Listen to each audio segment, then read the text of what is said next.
Hey everyone, welcome back. Today we're diving into one of the wildest courtroom showdowns yet, where Judge Washington doesn't just manage chaos, she dismantles it piece by piece. In this hearing, a self-proclaimed sovereign citizen, Karen, learns the hard way that courtroom fantasy ends where reality begins. Every excuse, every fake law, every internet-certified argument gets shredded on record. Judge Washington never loses her cool, she just raises the bar for patience. What starts as another "I don't consent" act turns into a masterclass in legal humiliation. By the end, even the audience can feel the second-hand embarrassment. Buckle up, this is Courtroom Meltdown at its finest. You should seek some mental help. There's something wrong with you. You have a mental problem. I have a mental problem. How? The United States don't apply to you, and you get to make them up as you go along, like you know more than everybody else in the world. There's clearly something wrong with you. No, what did I make up? All of it. If it walks like a duck and talks like a duck, it's probably a glue-sniffing sovereign citizen with a Wi-Fi law degree.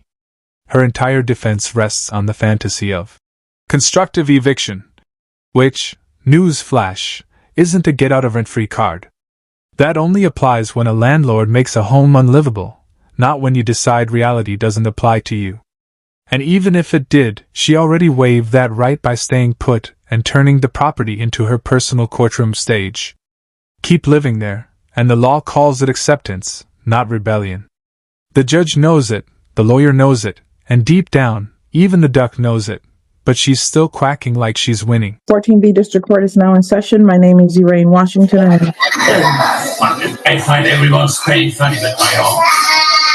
I'm French. Mr. Fantera, if you, the court will call the case of the Ranches of Rosebrook versus Anise Battle, case number 25C-1245. Good morning, Your Honor. David Fantera on behalf of the plaintiff.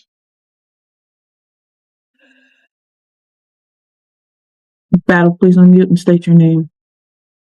Anise Battle, appearing especially, not generally. Thank you.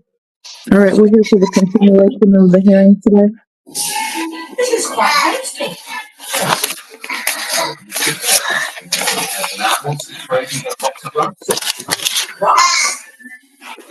Battle, when you're not speaking.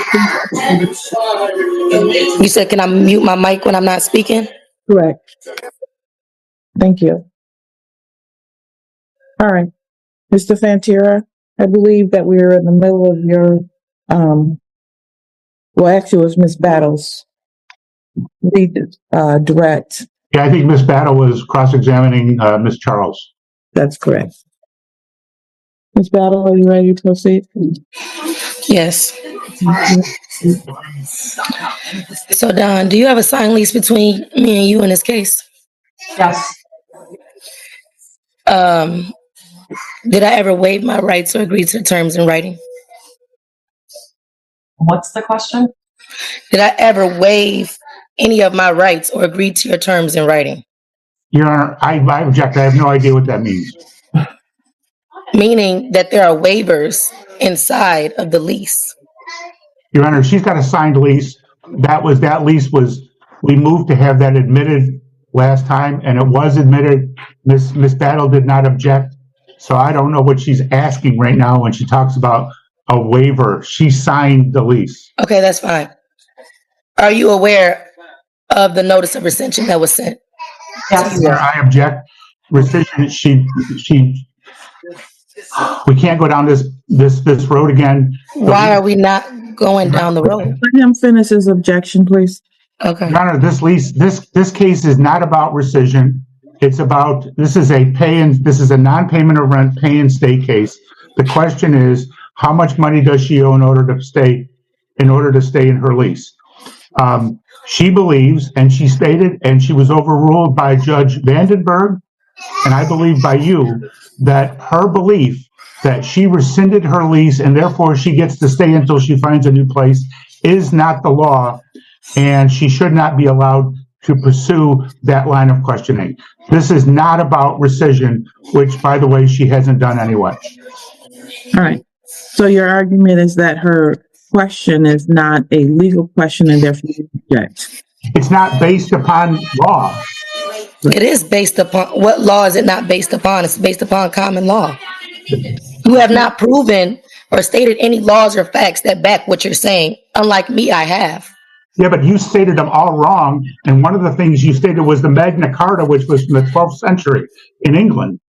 No, I stated it under common law Please and stop. landlord-tenant acts. That's not, we're not under common law anymore, ma'am, and that's a part of the problem with sovereign citizens. They think they know the law when they don't. That is Well, not. that sounds prejudiced and biased because I'm not a sovereign citizen. So it seems like you're trying to group me in with them, and that I am not. I love when these self-proclaimed legal experts start quoting statutes they clearly haven't finished reading. Here's the twist: the lawyer's actually right. Under MCL 600.5716, a landlord must file a demand for possession to start the eviction process. That's the rule, plain and simple.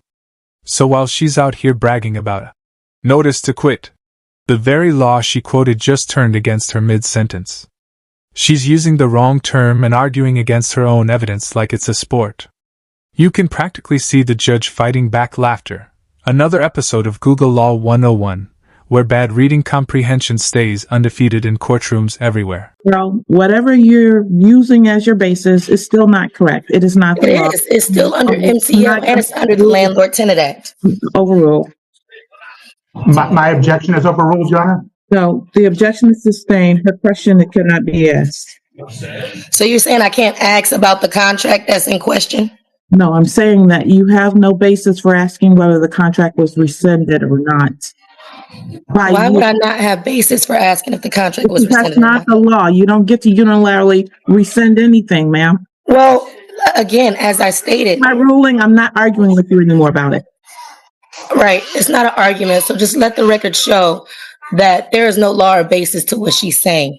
And she has not yet stated any law or fact behind this objection to asking these questions.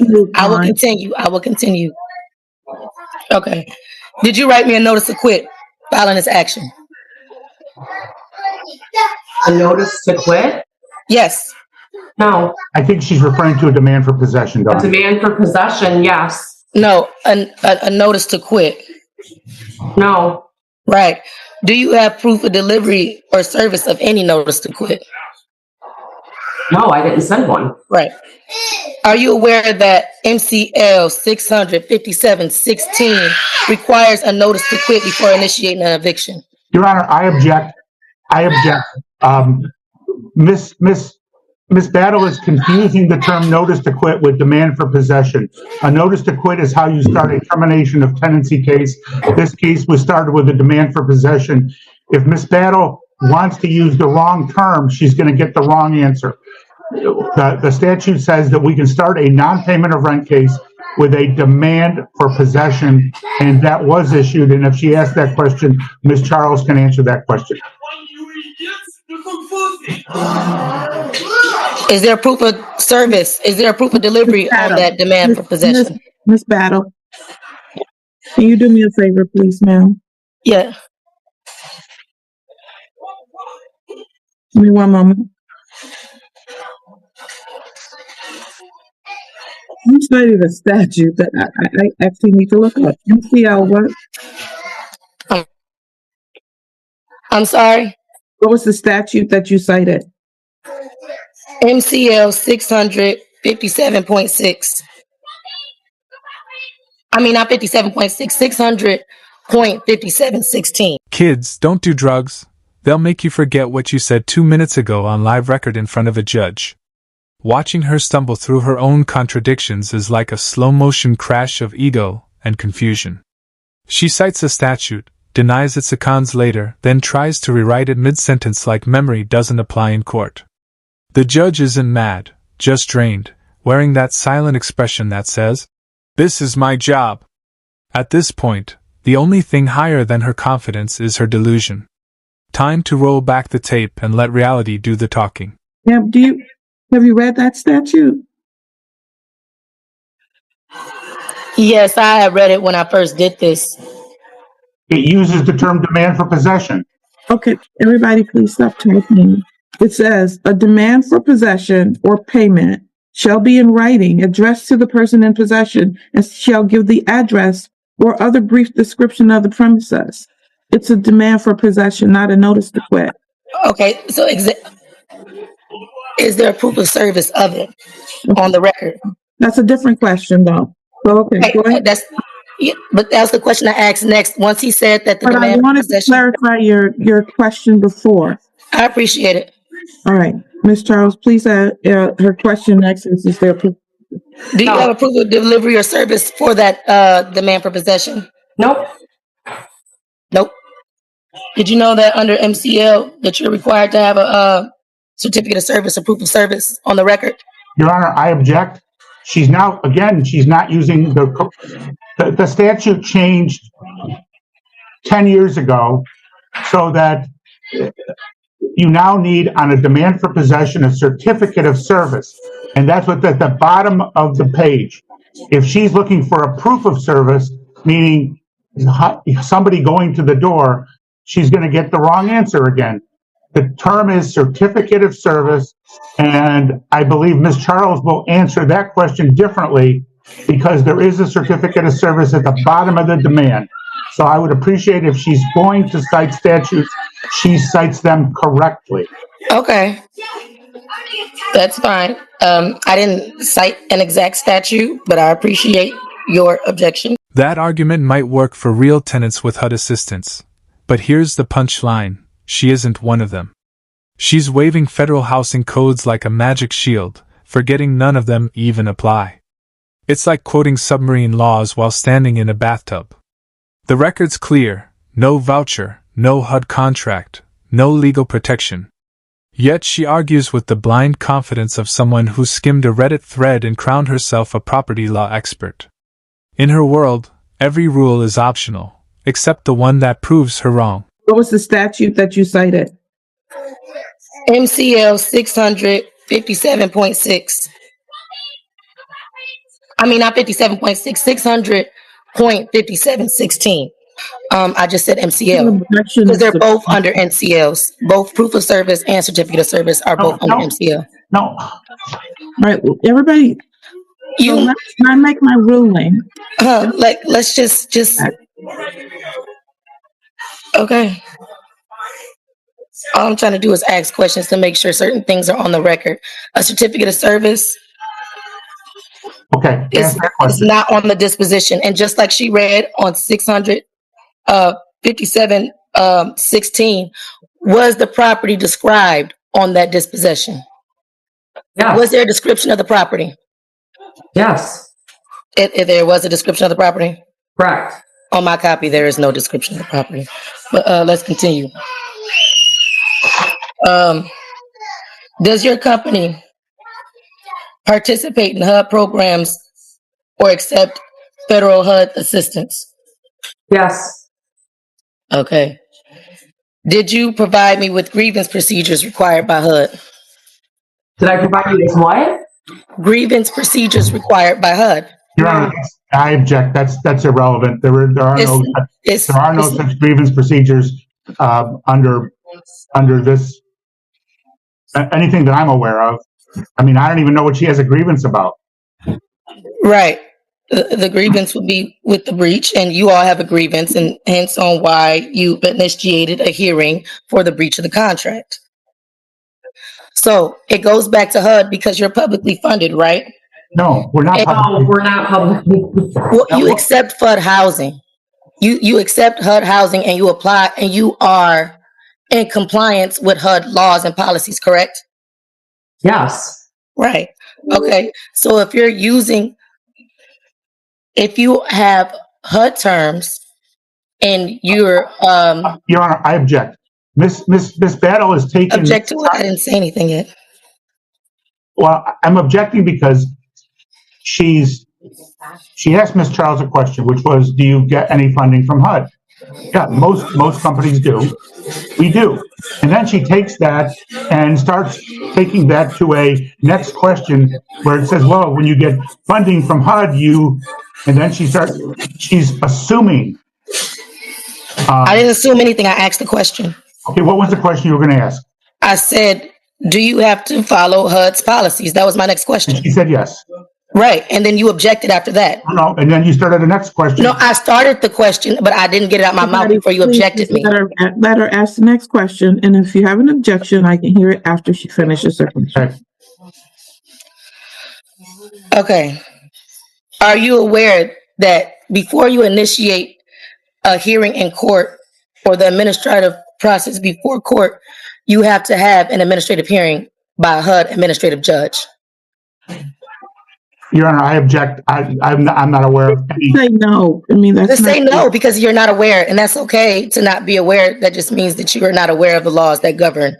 No, it doesn't, because it's not. That is not the law, ma'am. How is it? Okay.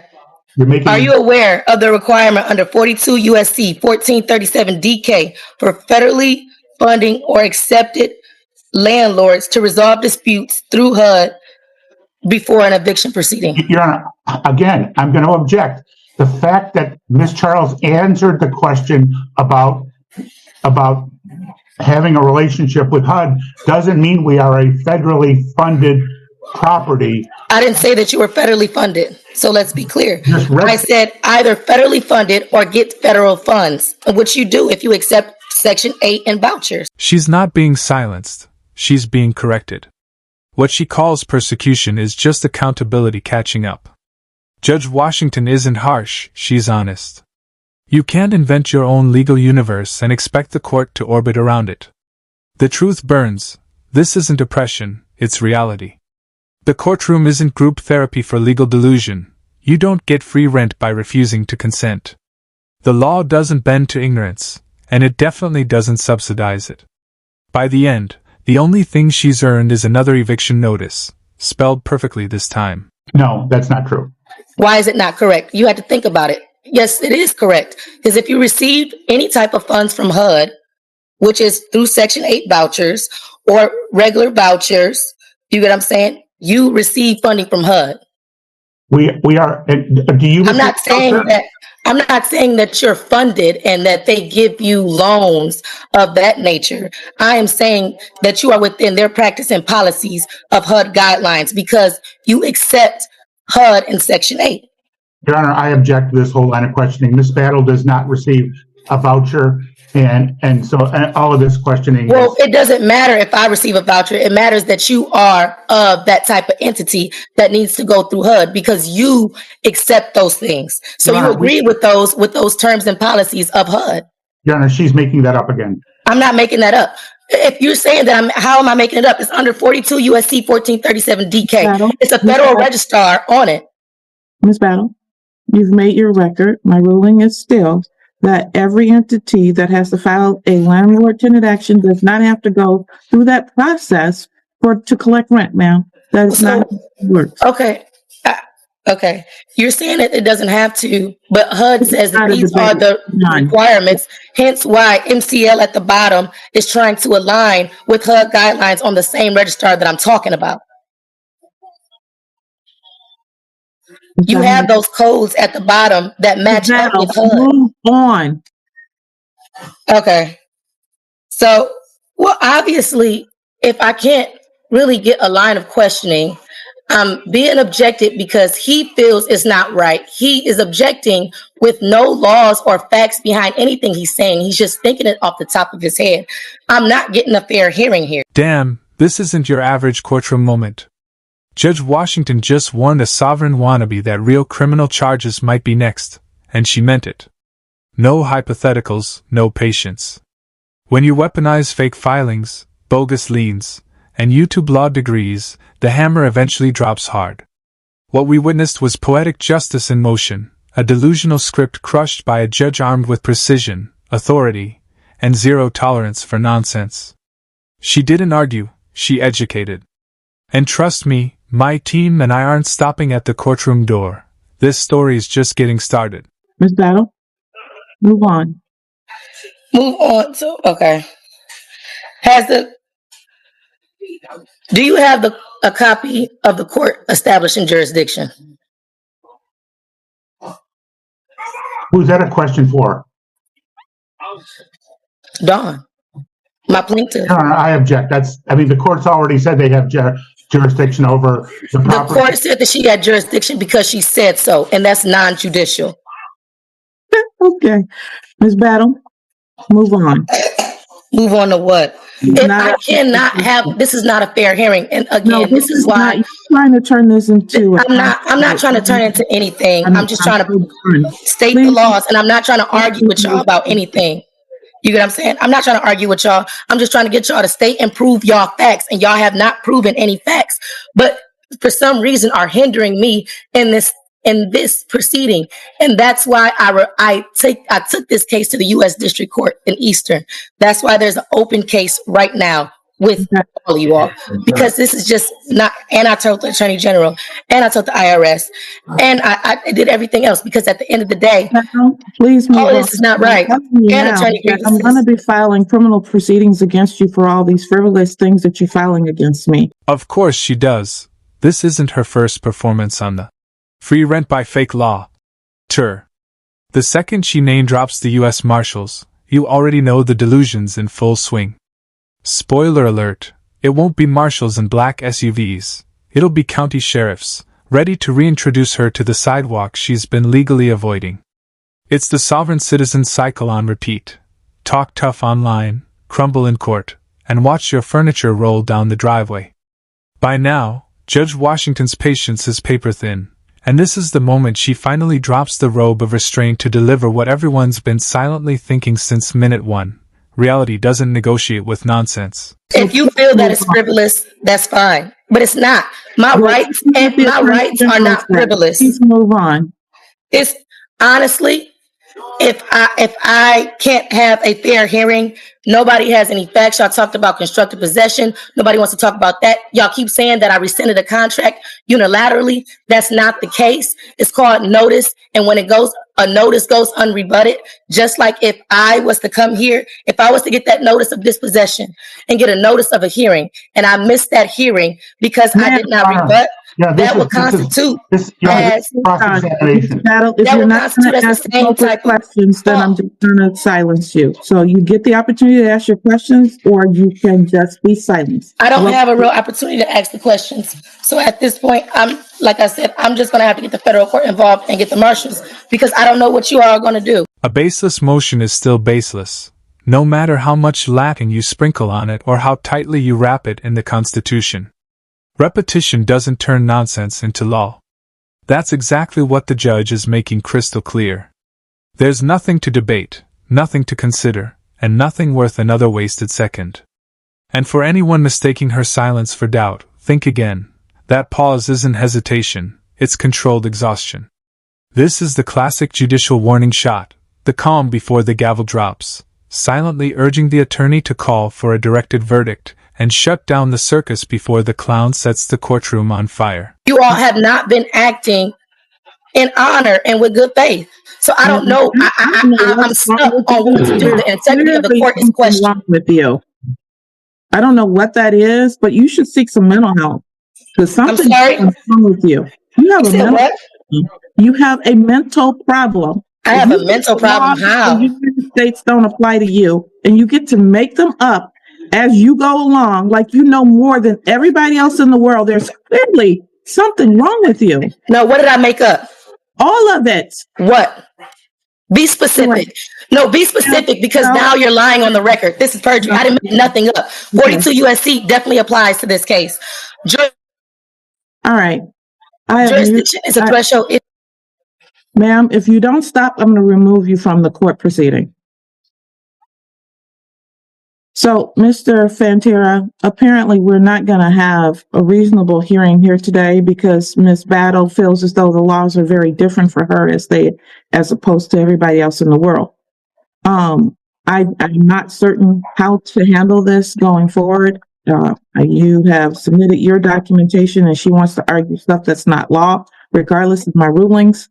So therefore, I'm not sure what to do with respect to your case. I would ask for a directed verdict. She hasn't said anything that is a defense to my action, and I submitted a proposed judgment this morning. There's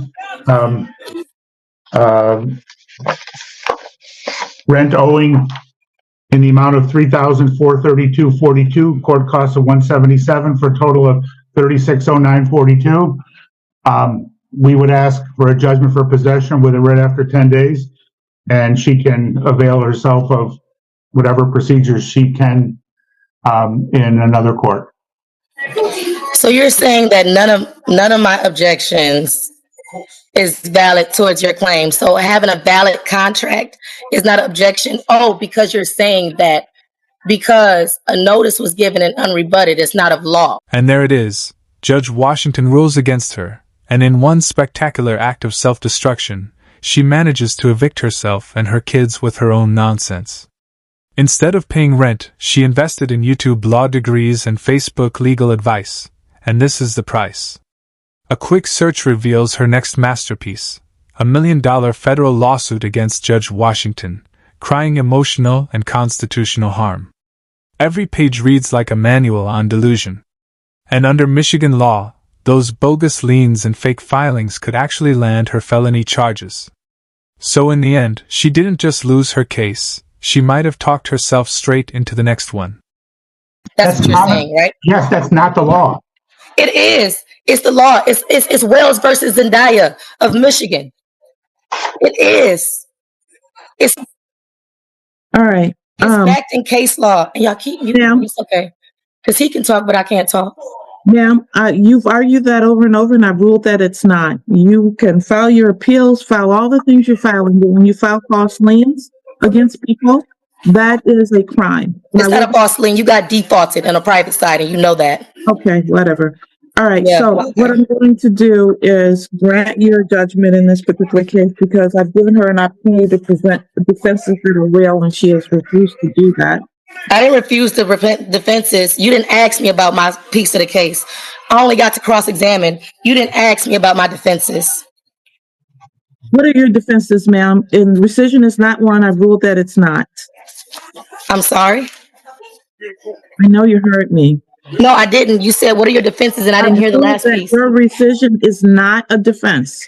Okay, that's fine. That is your defense. Right, because, threshold matters are not an issue. But again, like I said, the fundamental objections and a counterclaim, object to the subject matter jurisdiction. You all accept and receive housing funds, making the subject We're matter. going down the same road. Okay, listen, stop. I didn't cut you off.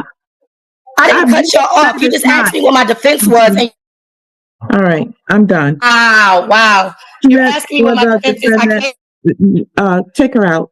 I've asked her 3 times to stop this.